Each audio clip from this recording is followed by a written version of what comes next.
ब्राह्मण देव ने धर्म पत्नी कहती है तुम्हें कोई कमी पड़े तो मुझे बताओ, मैं आपको दे देती हूँ भाग। पर ब्राह्मण देव तो ब्राह्मण देव थे, जो लाते थे वो दान पुण्य संकीर्तन में लगा देते थे। एक दिन शाम का समय, प्रदोष का दिन, प्रदोष का दिन, प्रदोष काल, शाम का समय, भगवान देव अधिदेव महादेव माँ जगतजननी पार्वती जी के साथ में भ्रमण पर निकले। देखिए, अगर प्रदोष का व्रत नहीं कर सकते, प्रदोष के दिन आप व्रत नहीं कर सकते, मान लो आपसे भूखा नहीं रहा जाए, प्रदोष का व्रत नहीं कर सकते, प्रदोष के दिन आप भूखे नहीं रह सकते, मंदिर भी नहीं जा सकते, दिया भी नहीं लगा सकते, तो शिव महापुराण की कथा कहती है कि प्रदोष के दिन, प्रदोष काल में अपने ही दरवाजे के पास में देवाधिदेव महादेव का स्मरण कर कर लक्ष्मी की वृद्धि के लिए, कार्य सिद्धि के लिए, संपदा को प्राप्त करने के लिए आप अपने ही दरवाजे के पास में एक दीप लगा सकते हो। कौन से दिन? प्रदोष के। एक बात और अच्छे से समझ लीजिए, जो बच्चे चिड़चिड़े होते हैं, चाहे घर में बेटे हों, बहुएं हों, सास हो, ससुर हो, परिवार में छोटे छोटे बच्चे हों, चिड़चिड़ प्रवृत्ति करते हों या चिड़चिड़ा स्वभाव हो, जरा जरा सी बात में क्रोध आ जाता हो, बोलने का भान नहीं रह पाता हो, शब्दों के बाण चलते हों, तो महाराज प्रदोष के दिन, प्रदोष काल में बेलपत्री के पेड़ के नीचे एक, जो पत्ता आपके पास में हो, पान का मिल जाए तो पान का, पीपल का मिल जाए तो पीपल का, बेलपत्र का मिल जाए तो बेलपत्र का, उस पत्ते पर मात्र थोड़ा सा शहद और 7 दाने चावल के रखकर घी का दिया लगा दो महाराज, और थोड़ा सा जल हाथ की अंजलि में लेकर भगवान देवाधिदेव महादेव का स्मरण कर कर कि इस बेलपत्री के वृक्ष के नीचे माता लक्ष्मी, पार्वती, सरस्वती विराजमान है। इसी बेलपत्री के पेड़ के नीचे मेरे देवाधिदेव महादेव का 12 ज्योतिर्लिंग का स्वरूप प्रकट है। उनका स्मरण कर कर जल चढ़ा दीजिए और उसका स्मरण कर लो जो चिड़चिड़ प्रवृत्ति करता हो, क्रोध करता हो, जिसको बोलने का भान नहीं होता हो, सम्मान नहीं देता हो, अपशब्द कहते हो, उनका स्मरण कर कर आप छोड़ेंगे। एकदम एक प्रदोष करेंगे, दूसरे प्रदोष तक तो आपको कोई दिक्कत ही नहीं। 2-3 प्रदोष कर कर देखिए, बाबा कृपा करें। बच्चों को पढ़ने का कह रहे हो, पढ़ने बैठो, पढ़ने बैठो, पढ़ने बैठो, पढ़ने बैठो, तो एक आध प्रयास बच्चों के लिए भी कर लिया करो कि भाई ठीक है। जैसे बैकुंठ चतुर्दशी वाला उपाय हमारे YouTube पर भी डला हुआ है, आप उसको निकाल कर सुनना। बैकुंठ चतुर्दशी के दिन प्रयास करना, बच्चे लोग विद्या में प्रबल होंगे।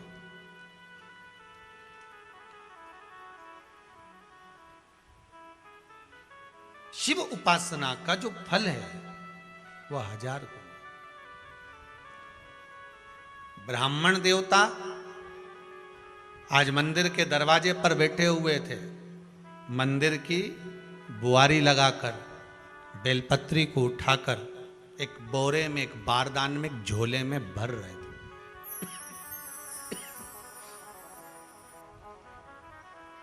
एक बारदान में, एक बोरे में, एक झोले में भर रहे हैं। पहले भी कथा में आज फिर कहते हैं, शिव मंदिर में जल बाद में चढ़ाना, शंकर के मंदिर में जाकर पंचामृत स्नान बाद में कराना, शंकर जी के मंदिर में जाकर पूजन बाद में करना। पहले थाली एक और रखकर शिव मंदिर में झाड़ू, पोछा या जो बेलपत्री, निर्माल्य जो भी रखा हो, उतरा हुआ सामान, उसको भरकर कहीं एक और जहाँ मंदिर वाले रखते हों वहां ले जाकर रख दो, झाड़ू पोछा एक बार जरूर। इस ब्राह्मण के चरित्र को सुनिए जो शिव महापुराण में वर्णन किया गया। कार्तिक महत्तम की कथा कर रही है। कार्तिक मास में पड़ने वाले प्रदोष के दिन महाराज वो ब्राह्मण बेलपत्री को उठा उठा कर बारदान में भर रहा था।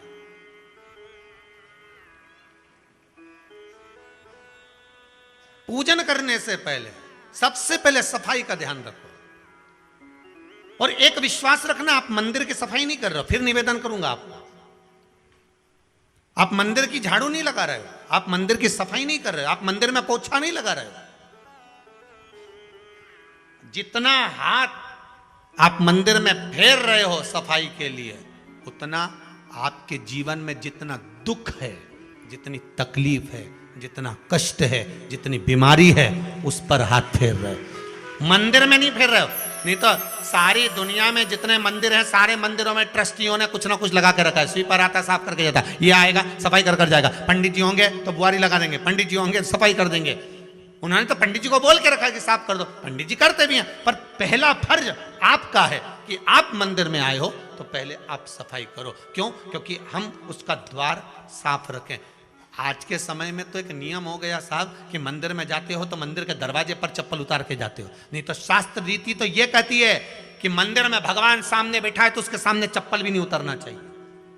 तो कई लोग कहते हैं मंदिर के अंदर थोड़ी ना उतार, हम तो जीने से भी बाहर, एकदम गेट के बाहर वहां उतार, पर सामने तो है ना, सम्मुख में तो है। तुम्हारे यहां अगर 4 लोग दिवाली मिलने आते हैं ना, तो तुमने चप्पल रखने का भी स्टैंड बनाकर रखा है, साइड में उतारिए, दहली पर मत उतार देना, थोड़ा साइड में उतारो। सामने से सब आते जाते रहते हैं, सामने उतारो, सम्मुख में क्यों उतार रहे हो?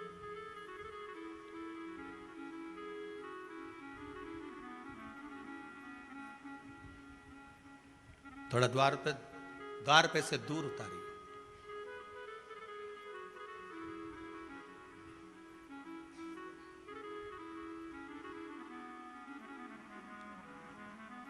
अभी तो कुबेरेश्वर धाम में काम चल रहा है, आप लोग जो दान दे रहे हो, आपके दिए हुए दान से निर्माण चल रहा है।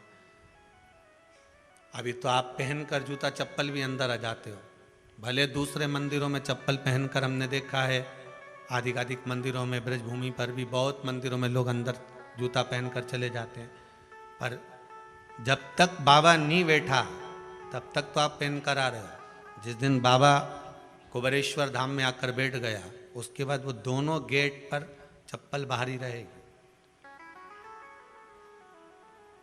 आओ आप, कंकर से शंकर जब शरीर से लगेगा तब सुख भोगोगे, आनंद भोगोगे,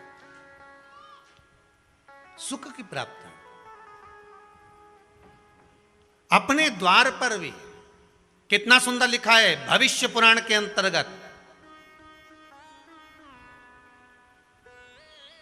और विष्णु पुराण में भृगु बाबा का चरण का चिन्ह भगवान विष्णु की छाती पर रहा। भगवान विष्णु की छाती पर भृगु बाबा के चरण का चिन्ह रहा।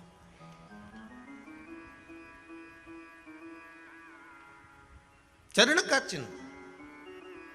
अब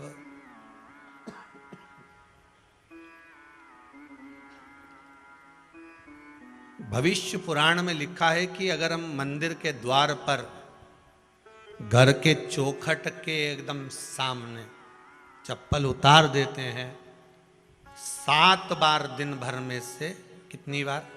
7 बार विष्णु पुराण कहती है ऐसा कोई दिन नहीं होता जिस दिन दरवाजे पर 7 बार लक्ष्मी आकर खड़ी नहीं होती हो। कल एक कथा कही थी आपको कि प्रत्येक मनुष्य के भाग्य में सुख लिखा है, केवल मंथन करना। भविष्य पुराण कहती है 7 बार लक्ष्मी प्रत्येक मनुष्य के दरवाजे पर जाकर खड़ी होती है, पर द्वार पर चप्पल पड़ी होने के कारणवश वो लौट कर चली जाती है। बहुत ध्यान दीजिएगा महाराज, थोड़ा सा आपको बुरा लगेगा, लग जाए, पर शिव पुराण है, जीवन संवार देगी तो अच्छी बात है, जीवन संवार दे तो अच्छी बात है। मंदिर के द्वार पर हम जब चप्पल छोड़ते हैं, जिस मंदिर की चौखट पर चप्पल छोड़ी है, आप जितनी देर आराधना में लगे रहते हैं उतनी देर तक आपकी चप्पल पर जितने लोग लांग कर जाते हैं, जितने लोग लांग कर प्रवेश करते हैं, उसका भी दुख आपके भाग्य में आता चले जाता है। ध्यान दीजिएगा जरा, चप्पल का भविष्य पुराण में पढ़िएगा कभी कि पादुका का महत्व क्या है, पादुका किस ओर उतारना चाहिए, पादुका को कहाँ रखना चाहिए, किस जगह पर बुआरी झाड़ू को रखना चाहिए, किस जगह पर चलनी को रखना चाहिए, सुई उस सुई को जिस हाल में सब बैठते हैं उस हाल में क्यों रखा जाता है? सुई तो इतनी सी है, पर जिस हाल में सब बैठते हैं उस हाल में ना तो झाड़ू रखते हैं, उस हाल में ना चलनी रखते हैं। भैया क्यों नहीं रखते? कारण क्या है कि जिस हाल में सब बैठकर बात करें, आवक जावक की बात हो, व्यापार की बात हो, लक्ष्मी की बात हो, प्रेम स्नेह की बात हो, आपस में बैठकर सब चर्चा कर रहे हो, अगर वहां छलनी होगी, झाड़ू होगी तो बैठे बैठे बात करने में विवाद चालू हो जाएगा। 15-20 मिनट तुमने बहुत प्रेम की बात करी, अच्छे से बात करी, पति पत्नी बहुत प्रेम की बात कर रहे थे, मालूम पड़े बात करते करते से कब झगड़ा उत्पन्न हो जाए तो समझ में नहीं आया। हमारी बहू को क्या हो जाता है, बैठे बैठे बात करते करते झगड़ा कर देती है, जरा सी बात में झगड़ा चालू हो जाता है। कारण क्या है? जिस हाल में तुम बैठ रहे हो, जिस कमरे में तुम बैठ रहे हो, जिस हाल के अंदर सब बैठकर चर्चा करते, बात करते, चित्त करते, आपस में बैठकर सब लोग एक दूसरे के बातचीत करने बैठे हैं, आए वे देखने बैठे हैं, दुकान व्यापार की बात करने बैठे हैं, उस जगह पर भी झगड़े का क्रम कहां से आ गया? एक ना एक का मुंह क्यों फूल गया? कारण क्या था? कोई बात टेंशन क्यों आ रहा है? मतलब उस हाल में या तो चलनी रखी है या झाड़ू रखी है, भले तुमने सोफे के नीचे फंसा दियो, भले तुमने पीछे फंसा दियो, पर पड़ी जरूर है, रखी जरूर है, कहीं ना कहीं पड़ी होगी। क्यों कहते हैं कि जिस हाल में आप बैठ रहे हो, जहां पर आप संपदा की बात कर रहे हो, दौलत की बात कर रहे हो, व्यापार की बात कर रहे हो, व्यवसाय की बात कर रहे हो, उस हाल में अगर कहीं कैलेंडर टंगा हो, कोई सामान ऐसा रखा हो, कोई पर्दा ऐसा लगा हो, कोई चीज ऐसी लगी हो, तो उसमें एक सुई उसमें रख दीजिए। क्यों कहते हैं? हमारे यहां दूल्हा भी जाता है ना, तो उसका जो साफा बनता है या जूता उसको पहनाते हैं, उस तक में पिन टच करके भेज देते हैं। बोलो सही है कि गलत है?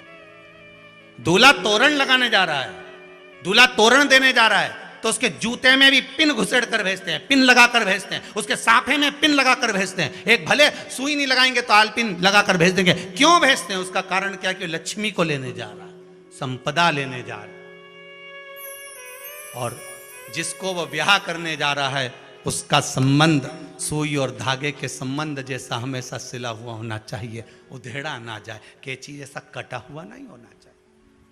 एक एक प्रमाण को जरा देखो तो। पर दुनिया के लोग कहते हैं साहब हमारे यहाँ तो सुख नहीं है, शांति नहीं। शांति तुमने भंग करी, कोई दूसरा भंग करा।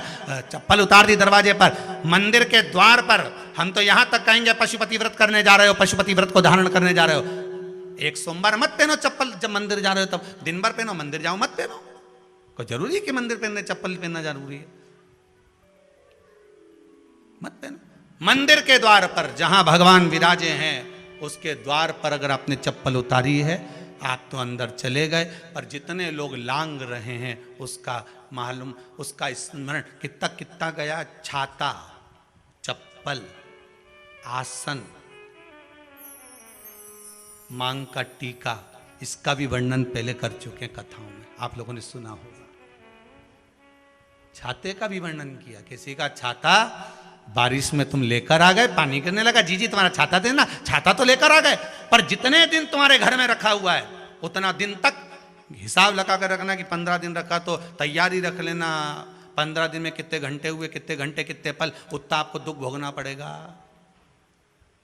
दूसरे का छाता आया, इसलिए कोई प्राण छोड़ता है, मरता है, तो उसके पद में यही सब चीजें देना पड़ती। क्या क्या बोलते जाओ, छाता, चप्पल, आसन, माला, सब देना पड़ता है। बोलो देते कि नहीं देते? तो क्यों देना पड़ता है? छाता क्या काम का कि छाता देना पड़ेगा? क्या व्यक्ति 24 घंटे क्या धूप में रहता था कि पानी में रहता था जो छाता देना पड़ेगा? चप्पल क्यों देना पड़ेगा? किस लिए देना पड़ेगा? उसका शास्त्र प्रमाण।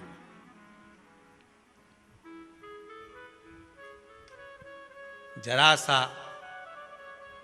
राजा परीक्षित ने जरासंध के मुकुट को सिर पे पहन लिया था और बुद्धि बदल गई थी। समीक बाबा के गले में मरा हुआ सर्प डाल दिया था। सही है कि गलत है? केवल मांग का टीका अर्थात सिर पर मुकुट बदला और काम हो गया। बहुत ध्यान देना पड़ता है महाराज, बहुत ध्यान देना पड़ता है।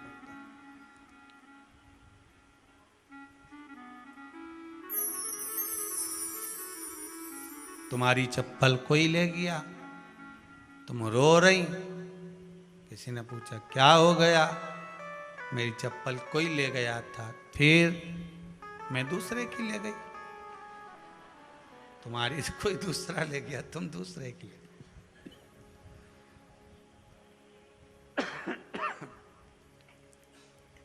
नहीं भाई,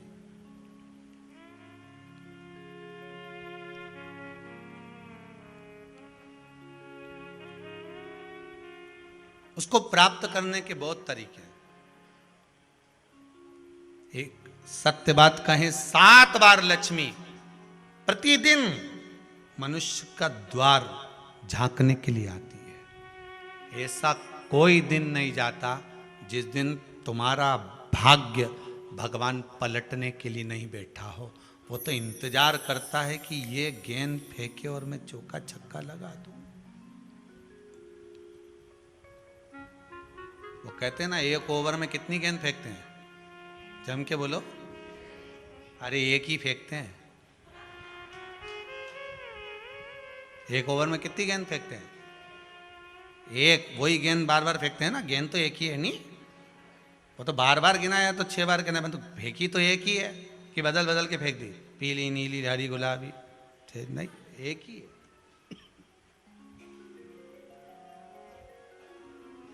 बदल बदल कर आया, गेंद एक ही थी, फिर फेंका कि ये तो वाइट निकल गई, फिर फेंकी, गेंद वही है, गिनती में 6 जा रही है।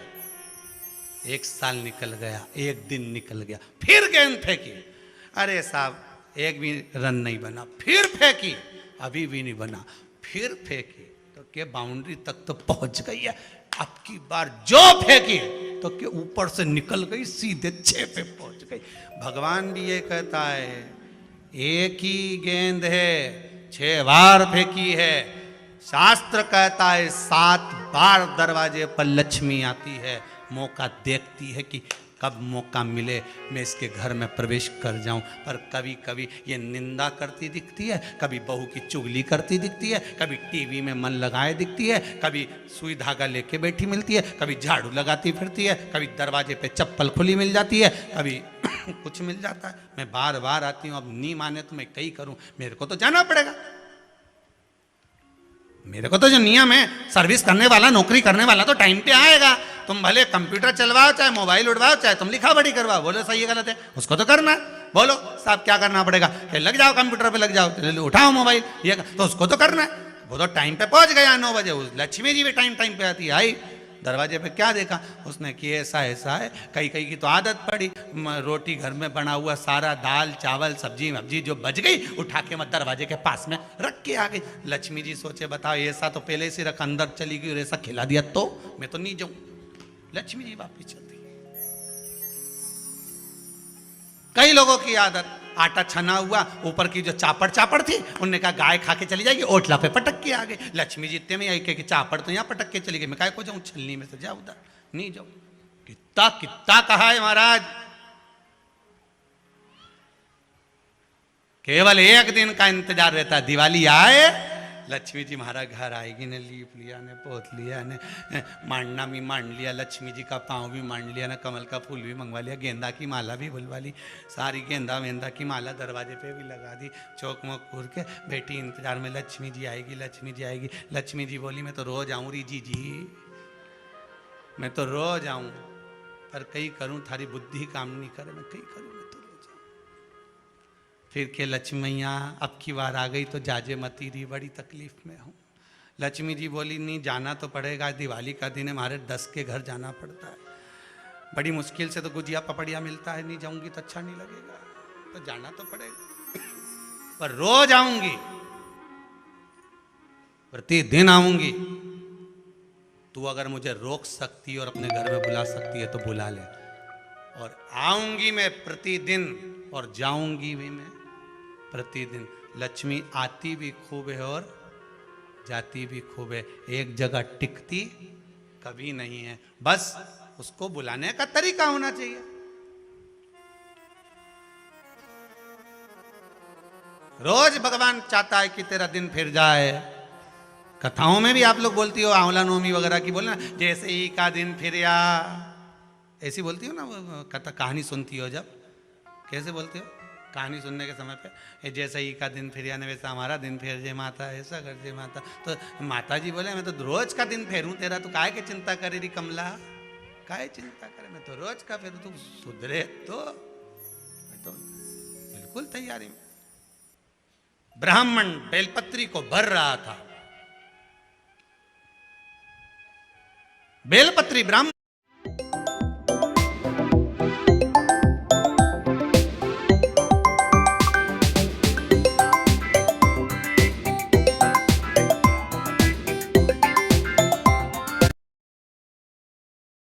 जी ने शिव जी से कह दिया, इसके पास कुछ भी नहीं है, आपका भगत है ये,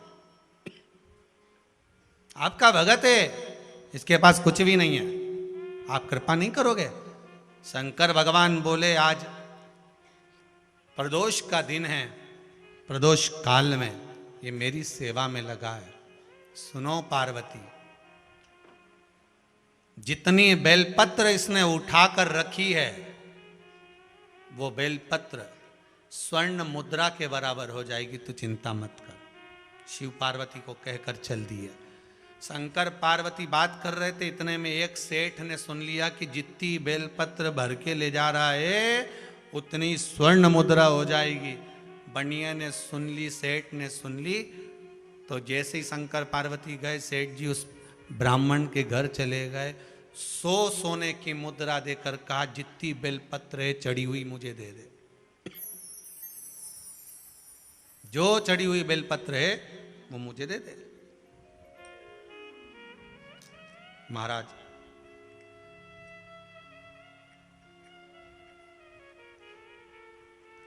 अब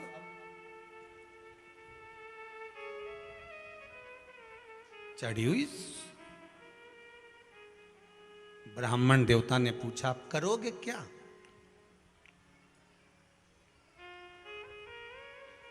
क्या करोगे इस चढ़ी हुई बेलपत्र का? महाराज ये चढ़ी हुई जो बेलपत्र है ना, आप मुझे दे दो, मैं 100 स्वर्ण मुद्रा आपको देता हूं। धर्मपत्नी ने कहा दे दो। ब्राह्मण बोला यही तो हमारी पूंजी है,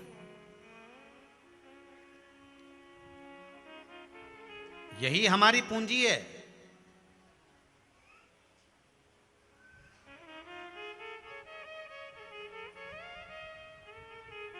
जब आप भगवान की पूजन करो, पूजन करने के बाद जब विसर्जन होता है देवताओं का, आप पूजन पे से ब्राह्मण निर्माल्य उतारते हैं, तो यजमान का कार्य है जो निर्माल्य नीचे उतारा गया है उसको नेत्रों से लगाकर रखना चाहिए, क्योंकि ये यजमान की पूंजी है।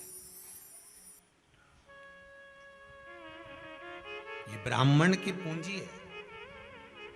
कर्मकांडी ब्राह्मण, पूजन करने वाला ब्राह्मण, भगवान की भक्ति में डूबने वाला ब्राह्मण, भगवान के भजन में, मंदिर देवालय में पूजन करने वाला ब्राह्मण जब यजमान से पूजन कराता है, पूजन कराने के बाद जब निर्माल्य को उतारता है, जो चढ़ी हुई वस्तु है जब वो निर्माल्य होती है उसको उतारा जाता है, तो ब्राह्मण भी यजमान से कहते हैं इसको नयनों से लगा लीजिए। ये साधारण नहीं है। ब्राह्मण देवता ने कहा ये मेरी पूंजी है जो भगवान पे से उतरी है, मैं अपनी बेलपत्र क्यों दूं? नहीं, दे दो। 100 सोने की स्वर्ण मुद्रा भी तो मिल रही है, अपने बच्चों का पेट भराएगा। ब्राह्मण ने 100 स्वर्ण मुद्रा के लिए दे दिया। बनिया ले गया, बेलपत्र को भगवान ने कहा था ये बेलपत्र धोकर ब्राह्मण चढ़ाएगा तो इसको उतनी ही स्वर्ण मुद्रा प्राप्त होगी जो उतरी हुई। आपको पहले भी कहा केवल एक बेलपत्र ऐसी है जो उतरने के बाद धोकर फिर चढ़ा दो। बनिया बैठ गया, आज नहा धो के स्नान करके चढ़ाने लगा। अब इसका मन शंकर जी में तो था ही नहीं, इसका तो उतना था कि ये जितनी चढ़ेगी उतनी स्वर्ण मुद्रा मिलेगी। अब ये तो लालच से कर रहा था। चढ़ती गई, सुबह से शाम हो गई, भगवान मिला। इसने शंकर भगवान के शिवलिंग को पकड़ा और उस बनिए ने, उस सेठ ने शिवलिंग को पकड़कर कहा, ए शंकर,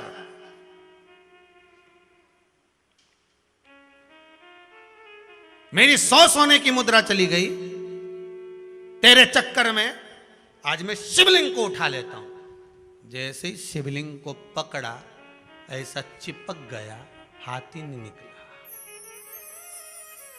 हाथ नहीं निकला, चिपका हुआ,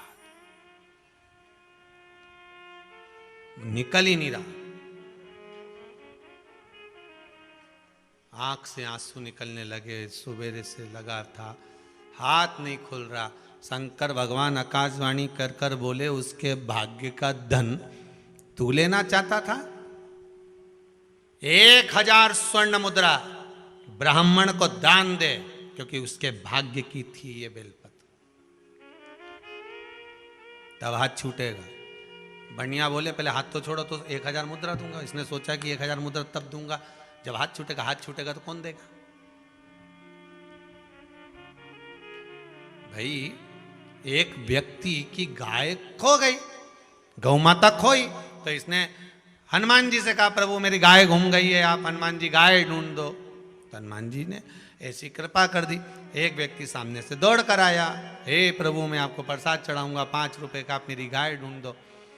सामने से दौड़कर एक व्यक्ति आ गया, उसने आकर कहा, कालू वो तेरी गाय वहां पीछे से आ रही है। इसने गाय पकड़ी, चल दिया। मंदिर के पंडित जी बोले, देखो 5 रुपए का प्रसाद बोला था, तुम्हारी गाय मिल गई, चलो। भगवान हनुमान जी ने ढूंढ दी, चढ़ाओ प्रसाद। उसने कहा, उसने हनुमान जी ने क्या करा, गाय तो खुद मेरे पास आ रही थी। हाथ छूटेगा, क्यों दूंगा मैं 1000 स्वर्ण मुद्रा? भगवान ने हाथ ही नहीं छोड़ा। भगवान को मालूम है बहुत अकल, छोड़ा ही नहीं। क्या करूं मैं? भगवान बोले, बुला तेरे पुत्र को, और 1000 स्वर्ण मुद्रा बुला। पुत्र को बुलाया, 1000 स्वर्ण मुद्रा बुलाई।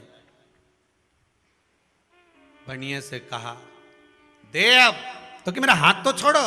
भगवान ने एक हाथ तो लगा कर रखा, एक हाथ छुड़वा दिया, संकल्प दे 1000 स्वर्ण मुद्रा दे। 1000 स्वर्ण मुद्रा ब्राह्मण को दी, दूसरा हाथ छूटा, शंकर जी के चरणों में गिर गया, मेरा लालच मुझे चिपका दिया था।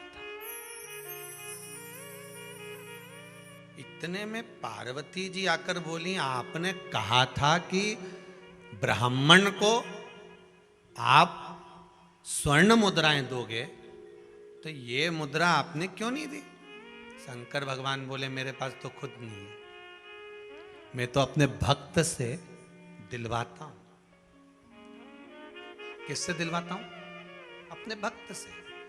फिर निवेदन करूंगा, भगवान कभी तुम्हारे सामने आकर ना तो देगा ना तुमसे लेगा। भगवान कभी आकर नहीं बोलेगा कि जी मुझको रसगुल्ला खिला दे, कि रबड़ी खिला दे, कि मोहनथाल खिला दे, कि थोर खिला दे। भगवान कभी आकर नहीं बोलेगा कि मुझे 56 भोग लगा दे। भगवान कभी आकर नहीं बोलेगा।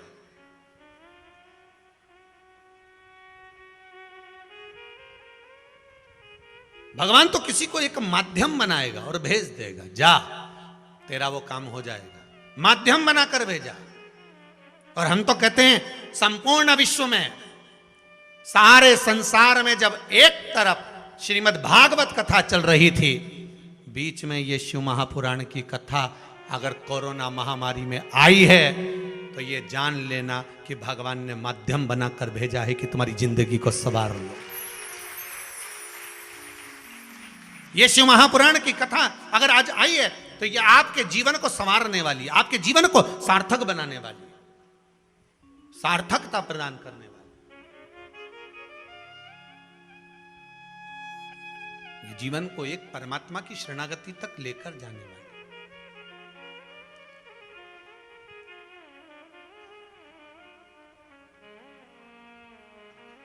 महाराज,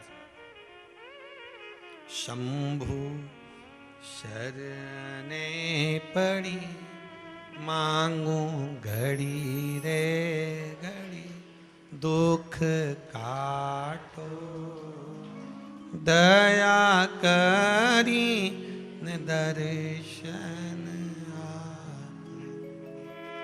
बाबा, दुनिया में बहुत दुख है। सारे दुखों को मिटाने का अगर कुछ क्रम है तो वो केवल आप ही, केवल आप, कोई दूसरा हो नहीं सकता।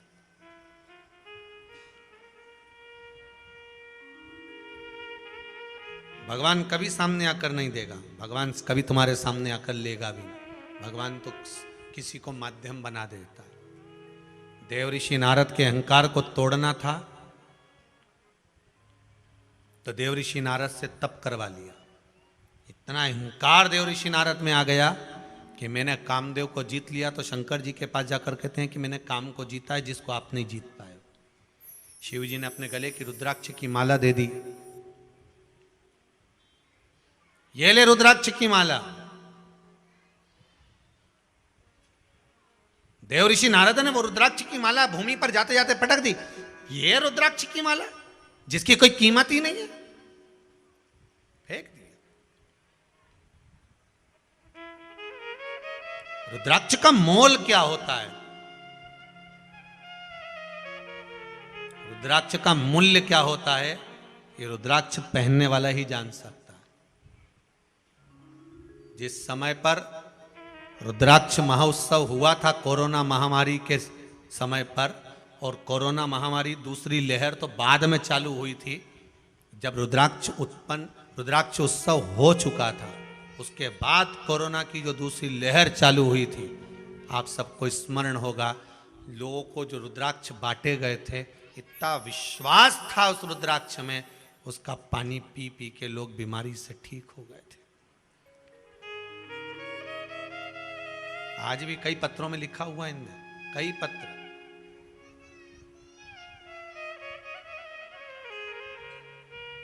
कई ठीक हो गए। क्या कीमत है उस रुद्राक्ष की, क्या शुल्क होगा रुद्राक्ष का। तुलसी की माला की कीमत क्या है, कोई मीराबाई से पूछ ले। मीराबाई ने एक शब्द बड़ा सुंदर कहा कि हे राणा, आप कह रहे हो मीरा, हे मीरा, कि तुलसी की माला छोड़ो मेरी मीरा, तुम पहनो नौलख हार, मीरा तेरो क्या लागे, क्या लागे री गोपाल, मीरा तेरो क्या लागे। मीराबाई कहती है तुलसी की माला नहीं छोड़ू राणा,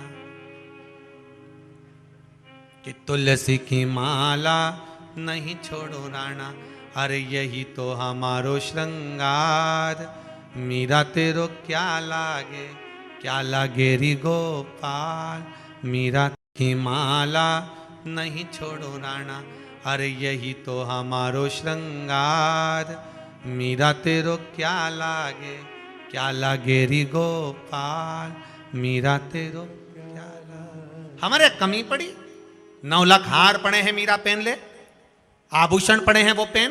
तुलसी की माला की कीमत क्या है। मीराबाई कहती है सुनो राणा, रात को मरूंगी, आधी रात को सारा आभूषण उतार लिया जाएगा, केवल एक तुलसी की माला धागे में पड़ी रहेगी तो वो उतारी नहीं जाएगी। यम के दूत सोने के आभूषण नहीं देखते, यम के दूत रुद्राक्ष की माला और तुलसी की माला ही देखते हैं। उनको एक ही चीज नजर आती है, उसके सिवाय कुछ नहीं। सोने की माला पहनोगे फिर वही बात आ गई।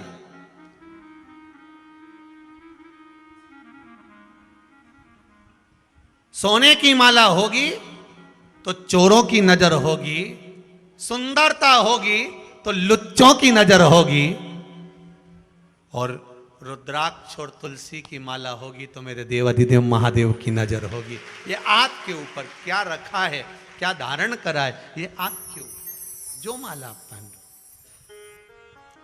कौन रहेगा?